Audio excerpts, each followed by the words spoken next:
¿Crees que se puede dar una batalla generacional entre pensionistas y jóvenes? Porque yo estoy Sí. viendo, sobre todo en los jóvenes, una tendencia bastante peligrosa de odio hacia los pensionistas porque los ven como, vale, a ti te benefician, te suben la pensión, tienes viviendas, tienes una renta ya garantizada y yo no tengo ni la capacidad de independizarme. ¿Crees que puede ocurrir esta batalla generacional? Sí, y además es injusta porque la culpa no es de los pensionistas, obviamente, ¿no? Los pensionistas están en un sistema en el que ellos han contribuido y que les han contado una mentira, que es que eso que contribuían le generaba unos derechos. Y esos derechos se pagan con deuda y con las cotizaciones de la gente que luego no va a recibir una pensión en términos reales, ni mucho menos igual que esa. Los jóvenes empiezan digamos, esa rebelión con los pies. Sí, O claro sea, que sí. a mí me parece muy triste enterarme de los chavales que fueron al colegio con mis hijos, que ninguno quiere venir a trabajar a España, porque sabe que va a pagar una cantidad brutal de impuestos para algo que simplemente, porque no son tontos, hacen el cálculo en valor presente neto y saben que no van a recibir, que van a pagar mucho más, van a recibir mucho menos y además probablemente mucho menos, no solamente en términos reales, sino nominales. Y es verdad, claro que se genera eso, porque se percibe incorrectamente que algo que es una decisión política equivocada, que es, vamos a subirle los impuestos a todo el que produce en el periodo en el que tiene capacidad de ahorrar para pagarle a este grupo, y encima tampoco, que esta es la clave.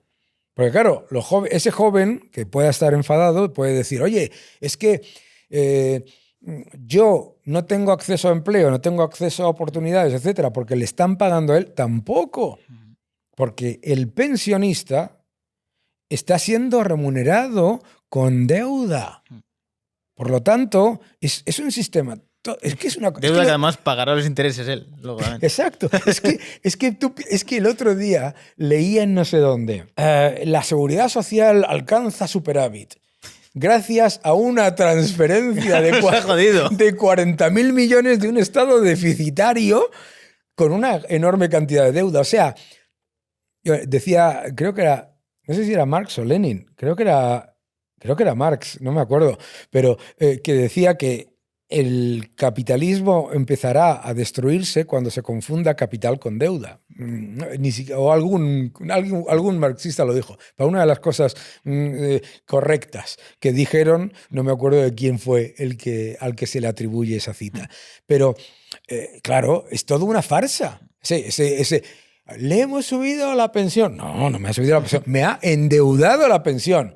Y el pobre pensionista dice, oye, es que esto le está costando que mis hijos tengan unos impuestos más altos y no puedan llegar a fin de mes y mi nieto no tenga oportunidades. Es que yo creo que uno de los grandes errores que tenemos a nivel de comunicar es que la gente no es consciente de que su pensión no está en una caja fuerte guardada o en una cuenta bancaria, sino que se financia con deuda que pagarán sus nietos o sus bisnietos, a lo mejor. Mira, Julio Anguita, que era una persona extremadamente intervencionista y totalitaria, dijo en una conferencia, empezó su conferencia hablando de los enormes desequilibrios estatales, el enorme gasto en pensiones, la enorme deuda, etcétera, etcétera, etcétera, etcétera. Y claro, como no, 2 más 2 no suman 22, tuvo que llegar en la conclusión al 22. Pero no hay falta de dinero, decía. Lo que hay que hacer es quitárselo a los ricos. Tampoco, porque hace el cálculo. 2 billones de pasivos totales de las administraciones públicas no los cubres ni de lejos. Pero fuera de todo eso, me parece muy interesante el problema y el entender. La gente sí está acostumbrada a que se le venda la idea de que la riqueza es algo estático y casi hasta tangible, como la casa del tío Gilito. Tú eres muy joven, pero sí. Uncle Scrooge, ¿te acuerdas? Sí. Uncle Scrooge, el tío Gilito, tenía en una casa, ¿no? en una enorme fortaleza, todos sus dólares ahí. Además se explica la inflación. En un capítulo. En un capítulo se explica la inflación, pero sobre todo sería un idiota y dejaría de ser millonario si tuviese el dinero ahí en monedas para bañarse en ellas. Pero es muy importante que la gente entienda que la riqueza o se crea o se destruye. No existe la riqueza estática, ¿no? Si mañana... La razón por la que algo vale algo es porque alguien lo puede comprar a un precio mejor. En el momento en el que tú le quitas la riqueza, eso dice, si le quitas la riqueza a los ricos, se reduciría la pobreza, se acabaría con la pobreza, decía creo que los de Oxfam, ¿no? Y vamos a ver, vamos a quitarle la riqueza a Jeff Bezos.